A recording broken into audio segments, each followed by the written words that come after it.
जी security बेहतर है तो वो बंदा थाने में है ना। अल्हम्दुलिल्लाह। जज्बाती बातें तो ना करें। हमने अपनी सिक्योरिटी के जो मेजर्स हैं वो कैमरे में तो नहीं बताने, सिक्योरिटी लीक हो जाएगी। ठीक है, आपके लिए इतना ही काफ़ी है कि उस बंदे को पकड़ लिया गया। अगर हाँ पहली 2 दफ़ा आप ये बात कर सकते थे कि चीपली किस तरह इस तरह बंदा पहुंचा। यहाँ जो दारे अरकम में लोग बैठे हुए हैं ना, मेरी सिक्योरिटी के वाले से वो आपसे ज़्यादा या दुनिया में बैठे हुए किसी भी मेरे से मोहब्बत करने वाले से ज़्यादा कॉन्शियस है। आप लोगों की मोहब्बत मेरे साथ वीडियोस की हद तक है, लेकिन जो मेरी सोबत में रहने वाले लोग हैं ना, उनकी मेरे साथ जज्बाती एफिलिएशन है। जिस तरह एक भाई की भाई से, एक माँ की बेटे से, एक बाप की बेटे से, एक बेटे की बाप से होती है, उस जज्बाती एफिलिएशन का हिस्सा अभी आपको हासिल नहीं है, क्योंकि आपने मेरे साथ वक्त नहीं ना गुजारा हुआ। तो आप यकीन करें कि आप मेरी सिक्योरिटी के लिए जितने कॉन्शियस हैं ना, उससे थाउजेंड्स ऑफ टाइम वो लोग कॉन्शियस हैं और वो समझदार हैं और इन मामलात को लेके चल रहे हैं। लेकिन हम अब कैमरे में वो चीज़ें डिस्क्लोज नहीं कर सकते कि हम क्या क्या कर रहे हैं। आप बेफिक्र रहें और इंशाअल्लाह ताला इन चीज़ों को डिस्कस करने की बजाय ना आप दुआओं के ऊपर जोर रखें, जो आपका काम है। आप बेफिक्र रहें, यहाँ बहुत जिम्मेदारी के साथ काम हो रहा है। वरना आप यकीन जानें, जिसमें पूरी दुनिया एक बंदे के पीछे पड़ी हुई है, तो आप देखें क्या से क्या हो जाए। तो ये अल्लाह ताला की गैबी ताईद भी है। और देखें हमने कितने बड़े मेजर्स लिए हैं कि हम किसी पब्लिक गैदरिंग में नहीं जाते, कोई इस तरीके से डिक्लेयर मूवमेंट नहीं करते, किसी इंटरनेशनल टूर के ऊपर नहीं जाते, बड़ी एक लिमिटेड सी कन्फाइंड सी लाइफ गुजार रहे हैं। और बाकी जितने हमारे मेजर्स हैं, सीसीटीवी कैमरा वाले हों, बाकी जो असले के पॉइंट ऑफ व्यू से, वो सारी चीज़ें वो डिस्कस करने की ज़रूरत नहीं है। आप बेफिक्र रहें। और आंदा भी कोई हमारा गाहक आया चौथा, हाँ, तो कोई वीडियो इसके ऊपर रिकॉर्ड नहीं होनी। हाँ, ये तीसरी वीडियो भी यकीन करें मैंने स्टूडेंट्स के शर से बचने के लिए इन्वर्टेड कामा में रिकॉर्ड की है। अदरवाइज मुझे 1% को इंटरेस्ट नहीं था कि मैं इसके ऊपर कोई वीडियो रिकॉर्ड करवाता। और अब चौथी दफ़ा अगर कोई गाहक आया तो वीडियो भी रिकॉर्ड नहीं होनी है। हमने ना वो पुरानी एक वीडियो शेयर करा देनी है कि इस पर आप क्या कहते हैं, भाई जो पहले कहा वो कहते हैं। रहेगी कानूनी मामलात, तो सरकार वो कानूनी जो मामलात हैं वो दारे अरकम ने देखने हैं जी। उसकी ये देखें, जंगे कासिया और यरमूक में जो फौजी जंगें लड़ रहे हैं, या इवन उनके जो कमांडर भी हैं, उन्होंने ये नहीं देखना कि मस्जिद नबी में बैठ के अमीरुल मोमिनीन ने क्या डिसीजन किया है और क्या मशवरा हुआ, उसका एंड रिजल्ट क्या निकला। उन्होंने बस उसको फॉलो करना है कि भाई आप पीछे से डिसीजन ये आया, आपने ये करना है, ये हो रहा है। वहाँ पे थिंक टैंक्स बैठे हुए हैं, इस तरह यहाँ पे भी दारे अरकम में, जेलम में थिंक टैंक्स बैठे हुए हैं जो अपने एक्सपर्ट लोगों के साथ रब्ता करते हैं, चाहे वो जजेस हों, वकला हों, हर फील्ड के लोगों के साथ हम पूरा कंसेंसस के साथ डिस्कशन करके बाकायदा उनके ग्रुप्स बने हुए हैं। ये ज़ाहिर है हमने पब्लिक को तो नहीं बताना, मैंने मतलब कोई हमदर्दी लेनी है कि मैं आगे अब कैमरे के सामने रोना शुरू कर दूं कि ये हो गया मेरे साथ। मैं तो रोने वाला नहीं हूं, मैं तो रुलाने वाला हूं अहले बैत के दुश्मनों को, कुरान और सुन्नत के दुश्मनों को। हम तो रोने वाले है ही नहीं है। मैंने क्यों हमदर्दियां समेटनी है कि मैंने आगे ना वीडियो रिकॉर्ड करवानी है, मेरे नाल हो गया जे ना। जिसने जो करना है वो कर ले, अल्लाह की मदद हमारे साथ है इंशाअल्लाह ताला। अल्लाह ताला ने इस हक को गालिब करना है और अल्हम्दुलिल्लाह सिलेबस के तौर पर कर दिया। अल्हम्दुलिल्लाह कुरान तफसीर रिकॉर्ड हो गई, इख्तिलाफी मौज़ूआत रिकॉर्ड हो गए, अब तो वैल्यू एडिशन हो रही है। तो इंशाअल्लाह ये मामलात आगे चल रहे हैं, आप बेफिक्र रहें। मेरी ज़िंदगी के होने या ना होने से इसका ताल्लुक नहीं, लेकिन ज़ाहिर है कि लोगों की एक मोहब्बत एफिलिएशन है। आप अगर मुझसे पूछें तो मैं तो यानी अगर नबी इस्लाम के ज़माने में होता और हुजूर मशवरा कर रहे होते तो मैं तो हुजूर से कहता या रसूलल्लाह आप अल्लाह की ऑफ़र कबूल कर लें।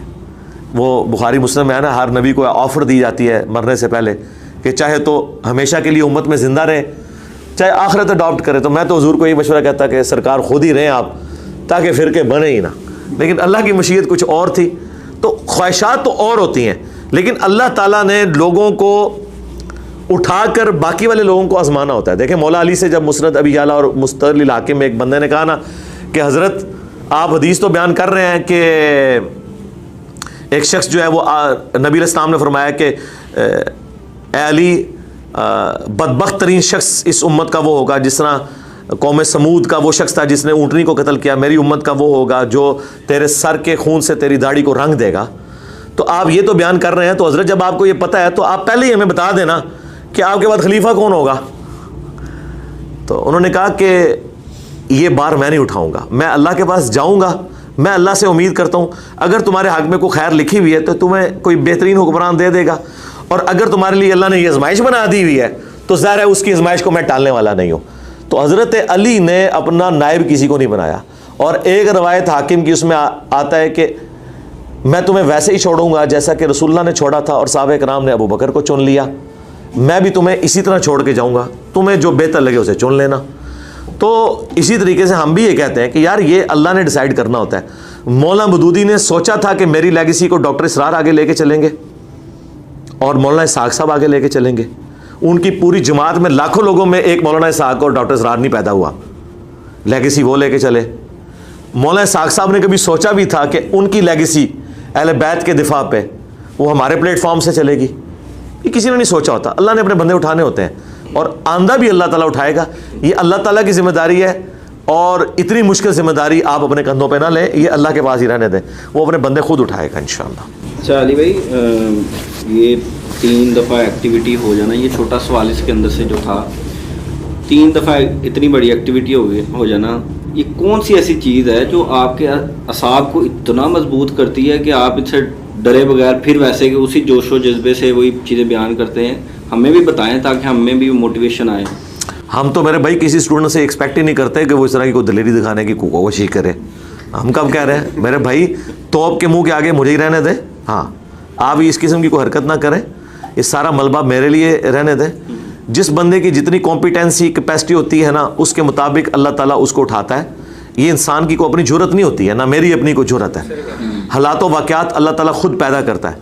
ठीक है, शुरू में जो हम बातें बिटवीन द वर्ड्स कहते थे और लोग डरते थे, आज हम उससे खुलकर बातें ओपनली बयान करते हैं और लोग कहते हैं बिल्कुल इल्मी तौर पर बात बिल्कुल ठीक है। किसी ज़माने में वो गुस्ताखी शुमार होती थी, चाहे वो तौहीद के हवाले से हो, चाहे कब्र परस्ती के हवाले से हमारा मुकदमा हो, चाहे बनु उमैया के हवाले से हो। तो आपने देखा वक्त के साथ साथ कितना हमने हालात साजगार अल्लाह ताला ने बना दिए, इल्मी एतबार से भी और मुल्की एतबार से भी। FATF की बरकत से, ज़रब अज़्ब की बरकत से, रद्दुल फसाद की बरकत से, यूट्यूब की बरकत से लोगों के जहन खुल गए और मौलवियों की चवलों की बरकत से लोगों को पता चला यार ये कौन सा दीन बयान कर रहे हैं, यार कोई लॉजिकल बात ही नहीं है। इंजीनियर साहब तो रेफरेंस के साथ बात करते हैं।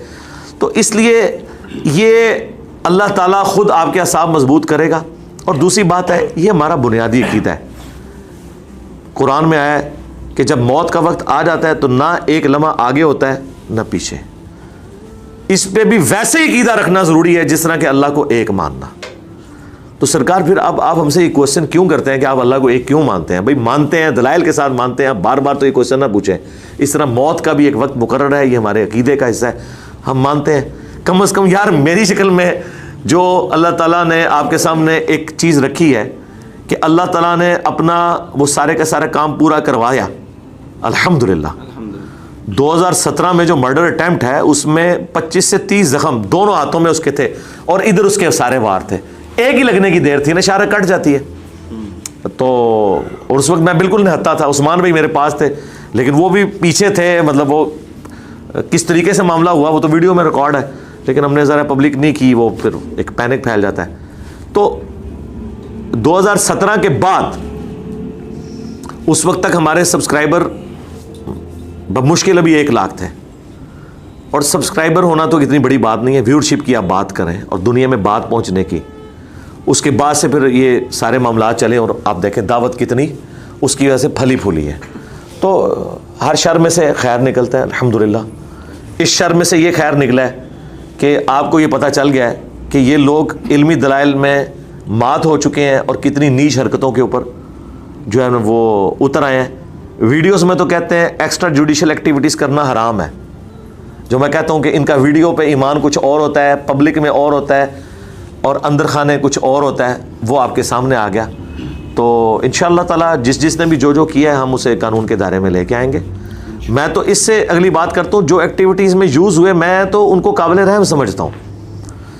अब हम उनके हैंडलर्स को पकड़ेंगे जो ये छोटे बच्चों को वर्गलाते हैं, इनको इंशाल्लाह हम वादा माफ गवाह बनाएंगे कि ठीक है यार हमारा तुम्हारे कोई नहीं, तुम्हें तो खराब किया उन्होंने। अब वो इधर ही माफी मांगने पे आ गया था। वो इश्क़े फ़िरका कितना उजागर था कि मैं फांसी के फंदे को चूम लूंगा, लिख के लाया हुआ था। चूमना क्या था इधर ही उसको अंदाजा हो गया। और अभी तो कितने दिनों से वो जेल के अंदर है, उसको अंदाजा हो गया होगा। आपको कभी जेल का विजिट करवा दिया जाए ना, 24 घंटे गुजारना मुश्किल हो जाती है। मैं वो अगर नक्शा बयान करूँ ना तो आप कहेंगे कि दुनिया में सबसे कोई बुरी जगह हो सकती है ना तो ये हो सकती है, वहाँ जाके बड़ों का इश्क फ़िरका निकल जाता है। हाँ, तो कई लोगों का तो इधर ही निकल जाता है अल्लाह के फजल से।